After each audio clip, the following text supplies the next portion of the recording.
Hello everyone, welcome to my retrospective series, and in this first show I'm going to be talking about the Silent Hill games. Now it's safe to say these games have had a massive impact on the survival horror genre, and in this first part we're obviously going to be focusing on Silent Hill for the PlayStation. And this game went through a pretty interesting development cycle, and they took some pretty big risks at the time. And they started development just after the release of Resident Evil, and that's where our story starts. The year is 1996 in the magical land of Japan. Konami collected a number of staff members who had failed on their previous projects and placed them in a team called Team Silent. Team Silent's overlords wanted a game that would sell well within the US, so Team Silent were tasked with creating a game with a Hollywood atmosphere to capture that audience. At the start of the development process, Team Silent had no idea how to proceed with the creation of the game. As time went on, Konami started to lose faith in the project. However, this led to Team Silent having complete creative control of the development. And so Team Silent said bollocks to Konami and decided that they were going to create a game that fed on the emotions of the player instead.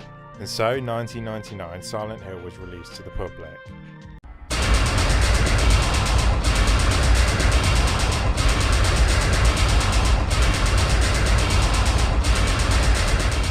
The plot followed writer Harry Mason after he crashes just outside of Silent Hill on a road trip with his daughter Cheryl, only to find her missing.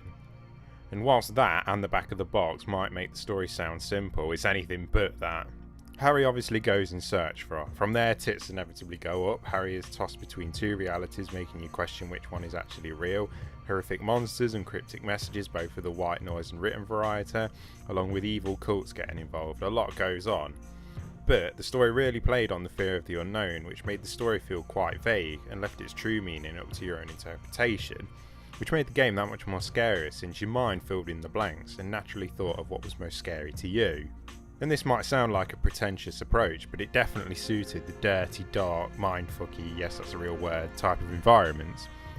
Other characters were few and far between as well, and often seemed like they were seeing completely different things to you and just spouted babble, and that further gave you the impression that you were truly alone in this place. The voice acting, to put it bluntly, was shit. The characters spoke unnaturally and stiff, but to me it added to the sense of unreality that the game was portraying. As for the presentation side of Silent Hill, a lot of decisions were made based on the PS1's hardware limitations. Team Silent couldn't render the town in its entirety, so this is where the iconic fog came from. The town would render behind all of the fog as the player approached to keep the frame rate at a playable level. Obviously now the fog's become a staple of the Silent Hill franchise, as well as the total choking claustrophobic darkness. Again, the darkness was used to hide a lot of the grainy textures and keep the game running smooth.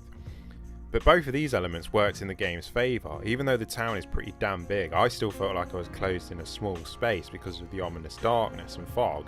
For the gameplay, Silent Hill laid down many of the survival horror conventions we know today. Obviously it took some inspiration from Resident Evil, which was released 2 years before. The static camera angles were present at points to create some of the film-like atmosphere they were going for. But also the camera followed the player as well, which was a change from other survival horror games where the camera constantly shifted from one angle to the next. And obviously the radio came into play as well. This emitted a loud ringing noise when enemies were nearby, and whilst yes this is useful, it can get really grating as the game goes on since it's so damn loud. This did create some tense moments though when you're running around in the dark with it going off and having no idea what dark corner the monster's lurking in. Combat, like most early survival horror games, controls like arse, but it makes sense here as you're controlling a writer here. He's not exactly going to be German suplexing monsters all over the place. But that's not to say Harry was hopeless. The ability to move and shoot was really welcome to me, and he could easily run away if the enemies were too much, which is often the wiser choice since ammo is scarce on the higher difficulties. It was quite an open game as well, so you had to use your map to get around the town and other areas you've explored throughout the game. Add to that some genuinely brain-bending puzzles and you get a familiar yet perfectly refined survival horror gameplay experience. Sound design to me is where the game really shined. I know I complained about the radio being too loud, but that's just a small stain because my god, some of these haunting sounds the team created are outright terrifying. Musically as well, the game's a masterpiece. Akira Yamaoka, the composer on the game, has stated in interviews that each song, if you can call them that, were composed especially for the environments to really get into the player's head. And this made it feel like the environments were making the music.